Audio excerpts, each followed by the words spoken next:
Akcie. Jedno slovo, ktoré pre niekoho znamená bohatstvo, pre niektorých strach. Ale pre veľa ľudí je to pojem, ktorému nie celkom rozumejú. Dnes to zmeníme. Prejdeme si dnes, čo akcia je, ako zarába, ako ju investori oceňujú a aké riziká nesie so sebou. Začneme od základu. Akcia je podiel vo firme. Keď firma potrebuje kapitál, napríklad na ďalší rozvoj podnikania, má rôzne možnosti, ako ho získať. Napríklad si požičia od banky, alebo časti seba predá investorom a tieto časti sa volajú akcie. Platí to pre firmy rôznych veľkostí. Môžu to byť startupy, ale aj väčšie firmy. Spoločnosti s desiatkami rokov histórie majú akcie obchodované na burze rovnako ako mladé rastúce firmy. Keď si kúpite akciu, stávate sa spoluvlastníkom danej spoločnosti, teda akcionárov.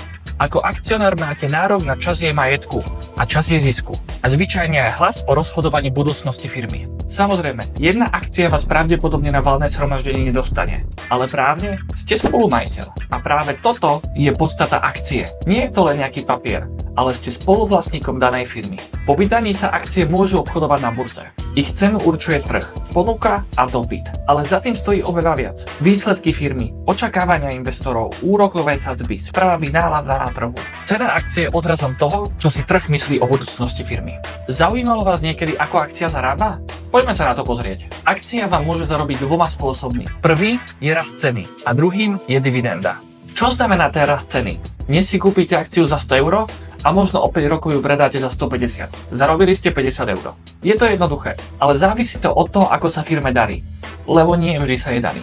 A ako fungujú dividendy? Niektoré firmy nevracajú všetok zisk naspäť do podnikania, ale časť z neho vyplatia investorom. Dividendy sú ako pasívny príjem. Vlastníte akciu, firma zarába, vyplatia vám podiel. Nie každá firma vypláca dividendy. Mladé firmy zvyčajne nevyplácajú dividendy. Naopak, stabilné, ktoré sú už roky na trhu, ich vyplácajú. Tu je veľmi dôležitá voľba pre investora. Chcete firmu, ktorá rastie rýchlo a reinvestuje zisk?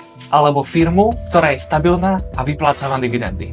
Nie je správna odpoveď. Záleží od toho, čo chcete.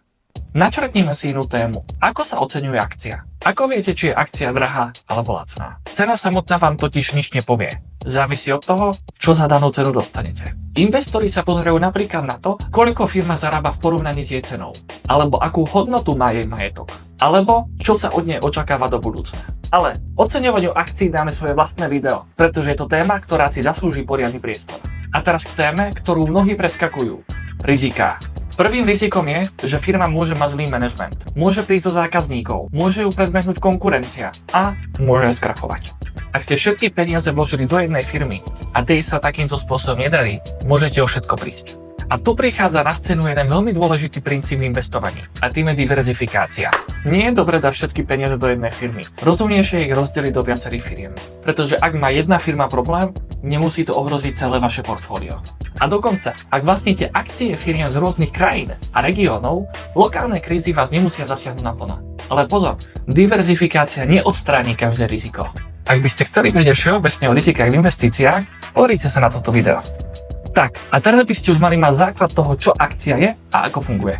Akcie nie sú ani lotériou a ani zárukou bohatstva. Ako sme si povedali, sú to podiely v skutočných firmách.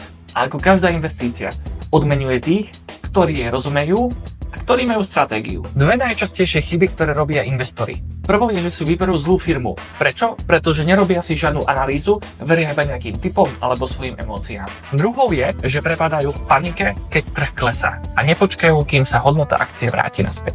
Samozrejme, druhá chyba je prepojená s tou prvou, pretože niekedy naozaj klesá hodnota akcie bez toho, aby sa už vrátila. O tomto sme si už povedali pred chvíľkou v rizikách.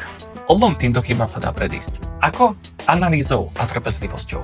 Ak vás zaujímajú akcie, nestačí sa pozerať iba na ceny. Treba rozumieť aj tomu, čo je za tým. A presne toto si postupne ukážeme. Stačí ma sledovať. Teším sa na vás v ďalšom videu.